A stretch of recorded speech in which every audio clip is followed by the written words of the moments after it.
One of the most anticipated series competing at the Emmys this year is True Detective, which returned for its limited run, a third season earlier this year. Carmen Ejogo stars alongside Mahershala Ali and Stephen Dorff and joins us today for today's chat. I'm Rob Licuria, senior editor at Gold Derby, which pulls the predictions of experts and thousands of fans like you. Carmen, thank you for joining us today. Thank you for having me. So you play a school teacher turned author, Amelia Reardon. What most interested you about this role that enabled you to launch in and kind of get into her skin? Well, it wasn't that easy at first because I was only given the first few scripts. Actually, I think all of us were given just the first 4 or 5 scripts. And for anyone that's seen the season, you'll realize that Amelia is a character that really builds over time. We span 30 years in the show, and it's over time that you really get to understand the importance of Amelia as part of the story. So only being given the first few episodes made it quite difficult to be sure if it was something to get my head around, because it seemed a little two-dimensional, frankly. She was the frustrated, supportive but frustrated housewife kind of character, and I just wasn't sure if it was going to go anywhere. And I like messy women. That's what I am. That's what I play. That's what I think excites me when it's on the page. And so I was nervous that wasn't going to be enough for me. But Nick Pizzolatto, the writer creator, assured me that Amelia's role in the show was going to be so dynamic and pivotal and really fundamental, not just in terms of plot, but also in terms of the sort of bigger themes that he was really, sort of challenging the audience with in this season. And Amelia really is literally the deliverer of the poetry of the season, and so to be the sort of poetic voice of the show was something that really appealed and made me realize that there was a much grander, more ambitious intention on Nick's part for all of the characters. And so that's really why I felt like it was worth taking the leap, even though on the page at first I wasn't sure it was all there. Then I got through, I got more episodes and I realized that thank God I didn't say no, thank God I didn't, turn it down, because I think she's one of the most delightfully complex and compelling characters I've played in a while, and I that's all I'm ever sort of drawn to. But there's something about Amelia in particular that is really, she kind of creeps up on you. I think she's like this wonderfully sort of slow burning character that over 3 decades you watch her self-actualize and sort of blossom into this character that you're only getting small sort of indications of at the beginning of the show. So that was really exciting to explore.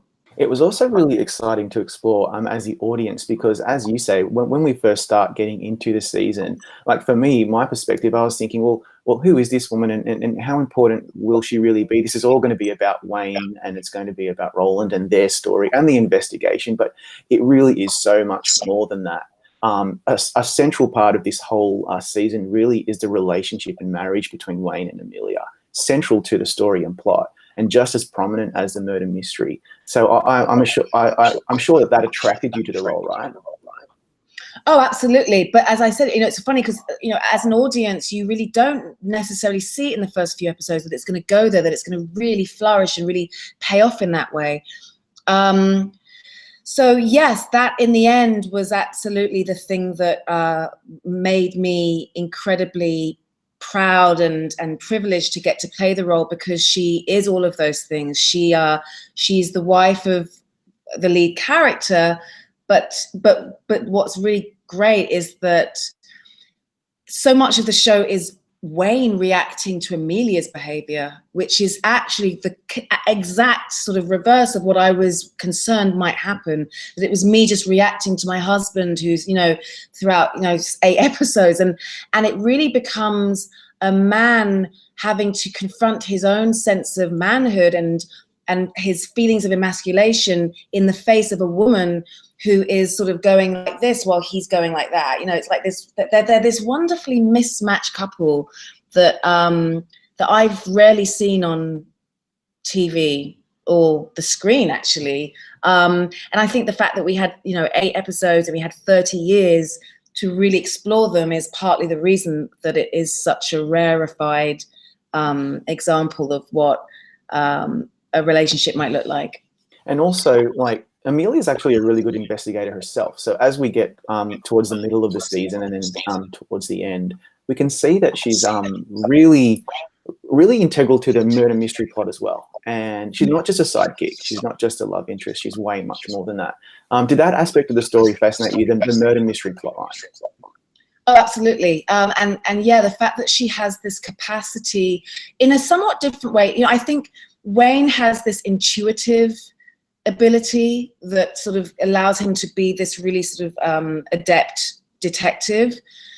There's something about Amelia that is all about just being resourceful, about being persevering, about being tenacious and ambitious. There's an ambition about her that keeps her driven to figure out how to solve problems, how to delve deeper into the sort of detective part of the show. And so in very different ways, they're both really very capable detectives, essentially. And for Nick, I think really wrote Amelia in some ways to be ultimately the true detective of the season. In the end, there's so much that she brings to the table, both in terms of the sort of psyche, the way that Wayne's psyche is working in reaction to, and in terms of memory of his wife, and but also just actually in the way that she finds things that the two men don't find. She puts pieces together that that they don't manage to do. So yeah, it was great to have, as an actress, to really sort of grapple with the notion. I mean, it was that was the part, if anything, that was most sort of terrifying, was figuring out how to play both a detective that went into what felt like an authentic detective mode in the context of a show that already has established what that's meant to look like, but in a way that is appropriate to Amelia, who isn't really a detective. But tonally, I still had to figure out how to shape that so that it fitted into the world that we're all so familiar with now, having had the pleasure of 3 seasons of True Detective to get our teeth into. So that sort of wearing that hat, and then also having to figure out how to sort of play the authentic wife character, and then the authentic mother and the artist, which is sort of like the meta, the sort of most sort of overarching personality, I think, that comes out in Amelia, is that she's really a creative soul. She's an artist. So figuring out how to sort of keep all those hats on and allow for this sort of complex, plausible woman to emerge that didn't just feel like multiple sort of role plays on screen was part of my challenge. The show has been criticized in the past for the way that it portrays women and deals with women, but it's been a long time since the show first premiered, and I think it's evolved just like the industry has evolved. And obviously that must be very encouraging for you, that there are so many more roles out there for women that are actually not just the sidekick or one-dimensional. And so what's it like to have that kind of choice now? It's amazing. It's really great. I mean, there's still work to be done. I'm looking forward to the sort of ageism sort of barrier to be broken through a bit more by all of us, and I think that's happening too. The idea that a woman that's past 40 is no longer somehow as viable or as interesting or as compelling a potential lead is, I think, being slowly unraveled and dismissed as a notion. So that's great news for me, particularly. But yeah, I mean, I think beyond that, I was thinking about, on so many levels. I was thinking about how when I was coming up, the idea that, like I don't know, Denzel or Will Smith or somebody, you'd hear that they were going to get like, they were going to be making a new movie, and you'd be so excited because it meant that there might be a role as the leading lady to the man in that sort of context, and that, you know, that would be really sort of a thrilling prospect, and but that would be probably as realistically as far as you'd expect to sort of rise. The fact that you now have actresses that are stepping into their roles as legitimate leading ladies in their own right is just an incredible shift in perception within the industry. It's a long time coming, and it should have happened a long time ago, but I'm just so glad that it's happening at all, because the box office has clearly proven that there is no reason to sort of pull out the old argument that, you know, women just don't sell tickets and so on. I mean, that all of that stuff's being dismissed, and the quality of roles is. I just love that they're getting more and more, as I said, messy. I think that's the part of it that is exciting to me. That you've got great female writers now that are being brought to the fore. You've got great female directors that have a point of view that allows subtleties and nuance that are innately feminine and female to be brought to the screen. You know, all of these things are allowing for truly complex women to suddenly pop up all over the place, which is great. It is great. And so, like, further from that, what the genius of what Nick does is he keeps subverting expectations. So the gender aspect completely subverted, but also this genre is always extremely dark and sometimes very difficult to watch, and yet he still was able to subvert that by giving us a positive ending and also giving us positive characters and relationships. When you saw the ending, what was your reaction? I burst into tears, man, because I really didn't. I always knew that Nick had written good characters, and that for him was the sort of contrast to what had been integrated into the shows in previous seasons. He always felt that certainly Wayne and Amelia were really good people at core. They may have sort of, you know, dark pasts, but they had good intentions, and so I knew that there was something positive in that. But the fact that the show becomes this just beautiful meditation on love and time and the cyclical nature of those of what time is, and is deeply poetic, and as you said, it is very hopeful in the end, was just such a redemptive thing for, you know, to come onto a show that, you know, is dealing with, you know, pretty dark sort of ideas, and then to realize that you must have sensed that there was something just really organically hopeful in the writing that you initially sort of, you know, tapped into, was a really wonderful payoff. And yeah, I think it's pretty genius the way that he takes you down a certain path, and you think, you know, that's where you're sort of heading, and it becomes something so much more glorious and promising and optimistic in many ways. And yeah, I was just blown away. So much about the last episode is I'm still sort of in I don't want to give anything away in case anyone that's watching this hasn't seen the last episode or hasn't seen our show, but it's really remarkable, the shape of the thing as a whole. He's very clever. He is super. I mean, if he just had nothing else to say, it would just be how clever he really is. And this show, this season in particular, I think has really kind of exceeded expectations because of the subversion of expectations and because of the way in which he's made it. He's kind of spun the genre on its head. But I'm wondering, when you take on a role like this and you know it's going to be about children who have disappeared and maybe have been murdered, and you know how dark it's going to get, is there still that hesitation from you when you're taking on a role that, do I really want to be dealing with subjects like this that are going to be really disturbing to me?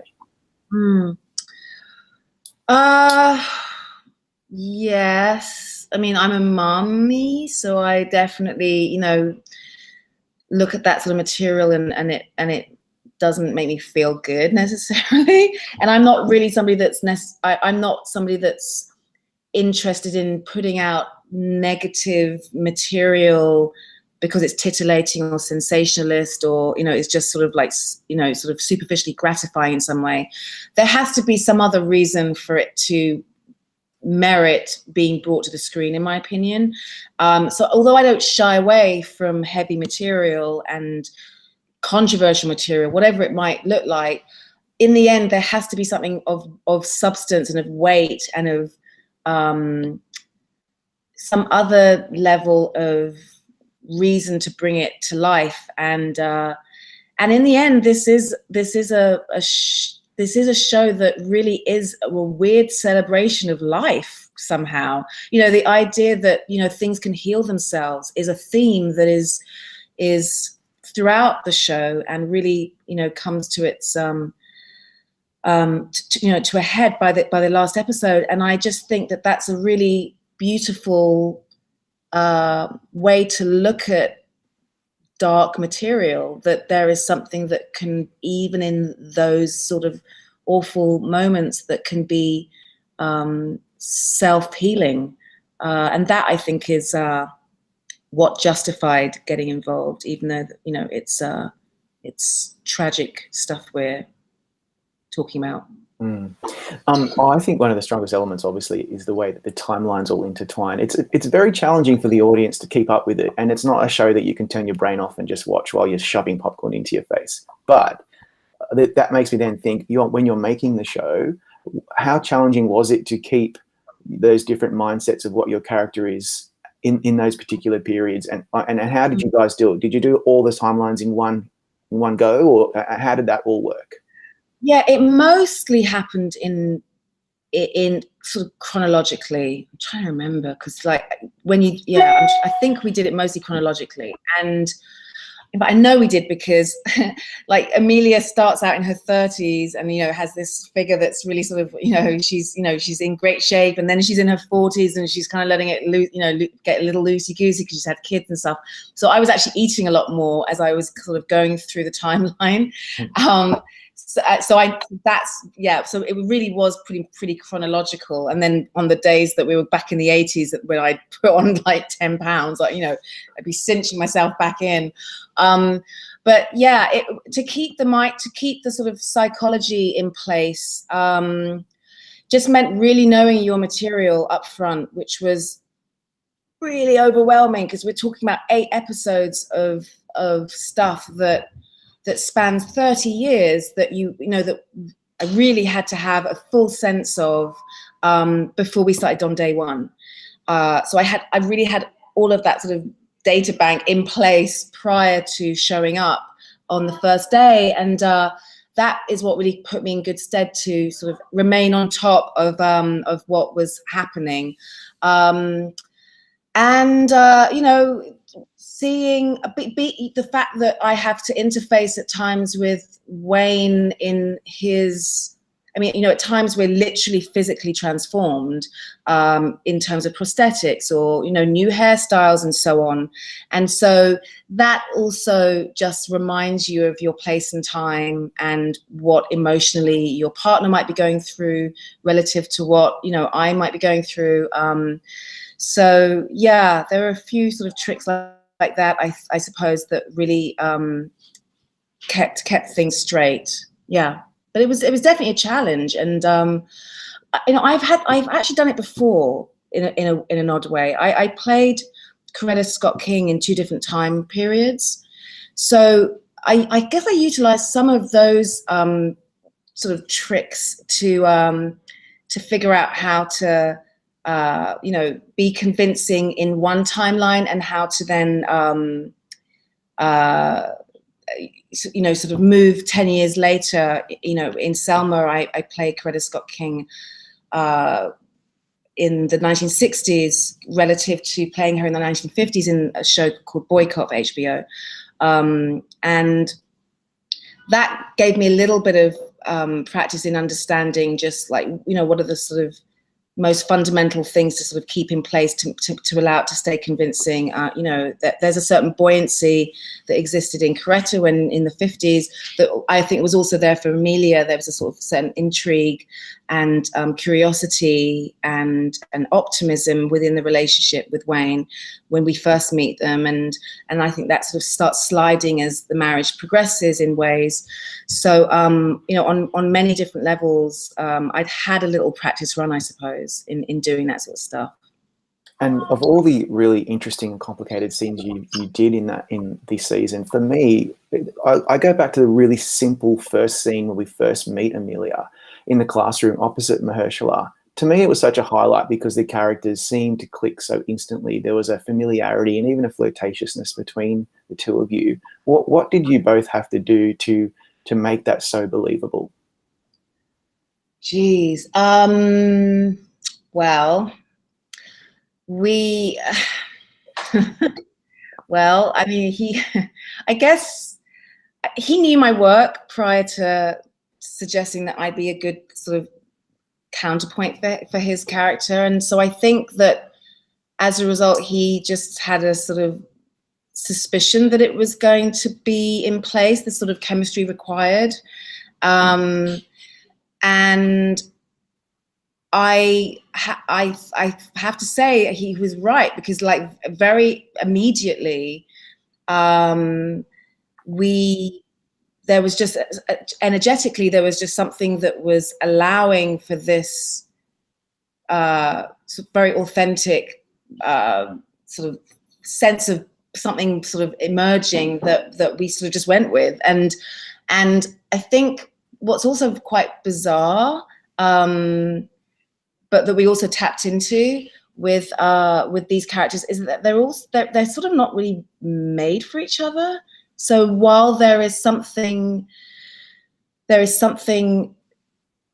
on a very sort of intuitive level inevitable about the coupling, it's also combined, it's also juxtaposed with this very obvious mismatching of these two people. She's truly an artist and has had a pretty radical, anarchic past by the sounds of it, you know, when we get into her backstory. And whereas Wayne is quite conservative, it seems, and traditionalist in many regards, certainly as a husband, it you know, comes to pass. So there's so much that just doesn't sync up. But having said that, there is also something that on a chemical level, they are absolutely right for each other. And I think that's the stuff that we wanted to explore, and that's the stuff we tapped into. And so really interesting stuff was happening that I've not really done before as an actress. I really started focusing on what was actually on the page rhythmically in some ways, but I really sort of tried to push it, was the fact that rhythmically in that scene that you bring up, we're really not on the same wavelength at all. Like there's something really sort of like not cohesive. It works, and it's an incredible, you know, but there's a flow and then there's a lack of flow, and there's a sort of push and a pull that we really leaned into. We didn't try and correct it and try and make the scene find a rhythm and that, you know, that is sort of more expected. We went for something that was far more willingly far more willingly disjointed. And I've not really played in that way, where I've just sort of leaned into that stuff. You tend to try and fix that stuff when you're working with somebody where you're meant to have chemistry and you're meant to be sort of having a relationship that's burgeoning and that's, you know, sort of emerging into something that's going to be lifelong. And I certainly played right into the mismatched energy of what was written. Yeah, I think we're going to see a lot of you, of the cast and crew at the Emmys this year, and we want to wish you all the best for the Emmys, and thank you again, Carmen, for your time today. Thank you so much. It's been a pleasure. Everybody hit the like button to subscribe to our Gold Derby channel, and be sure to click on all of our interviews on our Emmy playlist. Thanks for joining us.